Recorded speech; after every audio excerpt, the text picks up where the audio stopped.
मित्रांनो, आज आपण आलेलो आहे पाचनवाडगावला. इथं आपल्या पाहुण्यांकडे आलो होतो शाळेकडे. आता इथं पहा पाणी भरायची पद्धत कशा प्रकारची इकडे. आता जालना जिल्ह्यात आपण आलेलो आहे. हे पहा सोलरवर चालणारी मोटर आहे. 16 MM चे 1 2 3 4 5 6 7 8 10 पर्यंत. आता हे अशा प्रकारे इकडे ऊसाला पाणी भरलं जातं. हे पाहुणे आपले. आता जरा डी मोठी वाटत झाली जर शिकते. पाऊस जरा लांबेले यंदा.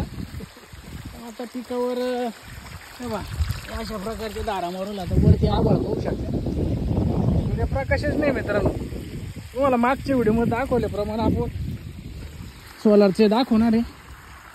किती प्रमाणात चालतो, कोणती कंपनी बाबा. अशा प्रकारे ऊसात पाणी भरायचं काम चालू आहे. ऊस लय भारी येईल. पाहुणे किती वर्षाचं झालं ऊस आहे?